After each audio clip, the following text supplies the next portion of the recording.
ஒரு நிமிடம் ஒரு மருத்துவம். இளநரைக்கு சித்த மருத்துவத்தில் என்ன தீர்வுன்றதை பார்க்கலாம். நான் உங்கள் டாக்டர் நித்யா, சித்த மருத்துவர், ஆதம்பாக்கம், சென்னை. இளநரை அப்படின்னு சொல்லும்போது இரும்புச்சத்து குறைபாடு, அயன் டிஃபிஷியன்சி இருந்தாலோ, ஹீமோகுளோபின் லெவல் குறைவாக இருந்தாலோ நமக்கு ஏற்படலாம். இதற்கு முக்கியமாக பார்த்தோம்னா நமக்கு இந்த கீரை வகைகள் ரொம்ப முக்கியம். அதே மாதிரி இந்த மஞ்சள் மஞ்சள் உணவில் நிறைய சேர்த்து சாப்பிடணும். இஞ்சி, பூண்டு இது எல்லாமே உணவில் சேர்த்து சாப்பிடும்போது இளநரை நமக்கு கொஞ்சம் கொஞ்சமாக மறைய ஆரம்பிக்கும். அதுலேயும் முக்கியமாக ஹேர் டை.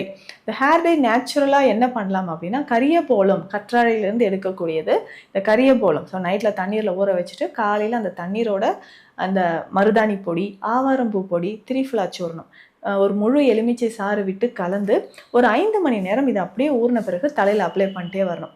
ஸோ அப்ளை பண்ணிவிட்டு இது ஒரு 3 மணி நேரம் தலையில் இருக்கணும். ஸோ வாஷ் பண்ணிவிட்டு அடுத்த நாளும் இதை திரும்ப இப்படியே செய்யணும்.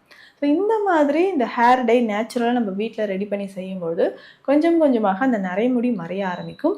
இரும்புச்சத்து நிறைந்திருக்கக்கூடிய உணவுகளை பயன்படுத்திக்கிட்டே வரும்பொழுதும் நரைமுடி, தலைமுடி உதிர்தல் நமக்கு குறைய ஆரம்பிக்கும். ஸோ இந்த மாதிரி பயனுள்ள தகவல்களுக்கு நம்ம பேஜை ஃபாலோ பண்ணுங்கள்.